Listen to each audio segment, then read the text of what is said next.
नमस्कार प्रिय परिजनों, आज मुक्के के मुद्दे में हम करेंगे पोस्टमार्टम महाराष्ट्र के निकाय चुनाव की हार जीत का।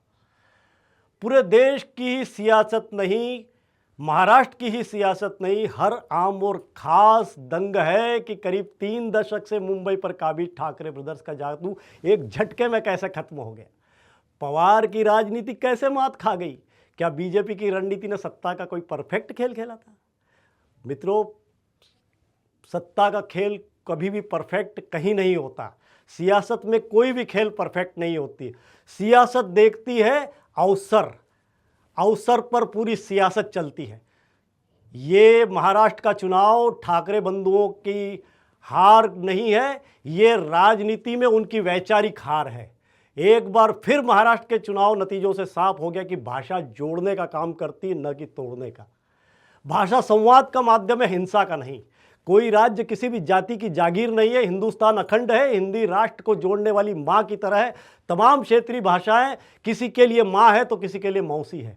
लेकिन हिंदुस्तान के किसी भी कोने में रहने के लिए अनिवार्य शर्त कोई भाषा नहीं हो सकती या कोई क्षेत्रीय भाषा नहीं हो सकती। हर किसी की संस्कृति की अस्मिता अमर है। मराठी की अस्मिता भी अमर है, अमर थी और अमर रहेगी। उसकी रक्षा ये राजनीतिक गुंडे नहीं कर सकते। मराठी समझदार लोग भाषाई गुंडागर्दी को अच्छे नहीं मानते। कितने पढ़े लिखे लोगों से प्रतिक्रिया में जानने को मिला कि जो महाराष्ट्र में भाषा के नाम पर गुंडागर्दी चल रही थी, वे उन्हें भी पसंद नहीं है, क्योंकि वे भी देश के कई राज्यों में बसते हैं और व्यापार करते हैं और प्रेम से रहते हैं।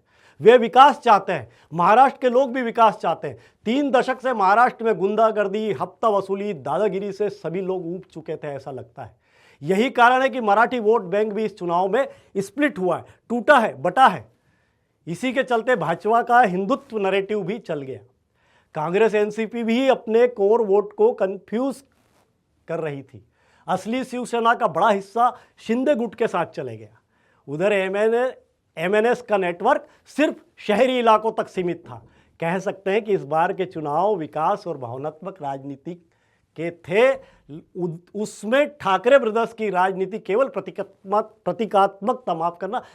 ठाकरे ब्रदर्स की राजनीति केवल प्रतीकात्मक रही। विपक्षी दलों के पास रोजगार, इंफ्रास्ट्रक्चर और निवेश, पुल, पुलिया, मेट्रो, बुलेट ट्रेन जैसे कई मुद्दे थे। लेकिन वही विपक्षी दलों के पास कोई स्पष्ट रोड मैप नहीं था। उनकी सुई केवल अटकी हुई थी राजनीति, भाषाई और विभाजन और केवल अस्मिता का फैक्टर अपनी जगह पर सही हो सकता है, लेकिन हिंदुस्तान की जो प्रकृति है वो अखंडता और एकता की प्रकृति है। मोदी फैक्टर और केंद्रीय नेतृत्व भी इसलिए काम आया। मजबूत संगठन भाजपा का और बूथ मैनेजमेंट, पन्ना प्रमुख और डेटा एनालिसिस भी बड़ी ताकत थी।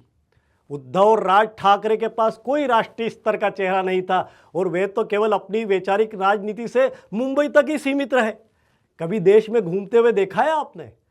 मराठी, ओबीसी और शहरी वोटों का बड़ा हिस्सा बीजेपी के साथ रहा और ठाकरे ब्रदर्स की हार का कारण हम कह सकते हैं आपसी बिखराव और पहचान का संकट और सीमित वैचारिक कुंठता।